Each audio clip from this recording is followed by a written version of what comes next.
माझे नेते तथा मंत्री विधानपरिषद गटनेते आमदार नामदार हेमंतभाऊ पाटील यांच्या वतीने पूरग्रस्त गरजूंना अन्नधान्य शिधा वाटप किटचे वाटप। पूरग्रस्त गरजूंना आधार अन्नधान्य शिधा किटचे वाटप। शिवसेना मुख्य नेते तथा राज्याचे उपमुख्यमंत्री माननीय श्री एकनाथजी शिंदे साहेब यांच्या मार्गदर्शनाखाली नांदेड जिल्ह्यातील पूरग्रस्त गरजूंना एका कुटुंबाला 5 दिवस पुरेल एवढ्या अन्नधान्य शिधा किटचे वाटप करण्यात आले। सिडको हडको भागातून या शिधा वाटपास सुरुवात करण्यात आली। यावेळी आमदार आनंदराव बोंढारकर, जिल्हाप्रमुख विनय पाटील गिरडे, तालुकाप्रमुख उद्धव पाटील शिंदे, ज्येष्ठ शिवसैनिक बिल्लू यादव, शहरप्रमुख तुलजेश यादव, सुहास खराणे, स्वराज यादव, सुदीन बागल, शंकर पिनोजी यांच्यासह शिवसैनिक उपस्थित होते। मागील काही दिवसात नांदेड जिल्ह्यात व संपूर्ण राज्यात मुसळधार पाऊस होऊन अतिवृष्टी झाली आहे। लोकांचे संसार उद्ध्वस्त झाले आहेत। ऐन सणासुदीच्या दिवसात लोकांचे राहते घर आणि जीवनावश्यक वस्तू, अन्नधान्याची नासाडी झाली आहे। आज स्वखर्चाने पूरग्रस्तांना एका कुटुंबाला 5 दिवस पुरेल इतके अन्नधान्य शिधा किटचे वाटप केले। यामध्ये तांदूळ, तुरडाळ, तेल, साखर, पीठ, मिरची पावडर, मीठ यासह मसाले आदी साहित्य देण्यात आले आहे।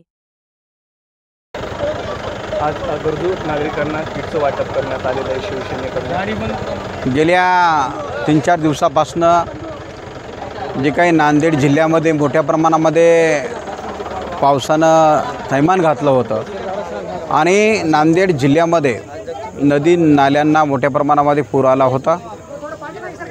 तर नांदेड शहर हे गोदावरी नदीच्या काठी असल्यामुळे अनेक घरामध्ये पाणी गेलं होतं आणि बऱ्याच लोकांचा संसार या ठिकाणी उद्ध्वस्त झाला होता।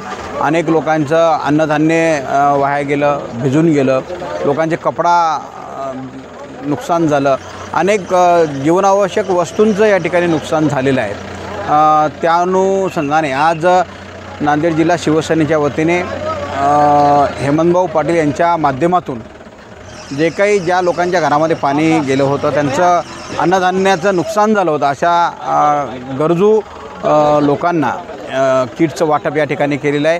किमान 5-10 दिवसाचं अन्न त्याच्यामध्ये आहे आणि त्यांना कुठंतरी आधार आपण दिला पाहिजे, ही भूमिका घेऊन शिवसेना नेहमीच या ठिकाणी काम करत असते आणि त्याच अनुषंगाने आजसुद्धा आपण पाहत आहे की हजारो किटचं वाटप आम्ही नांदेड जिल्ह्यामध्ये या ठिकाणी करताना आपण पाहतो।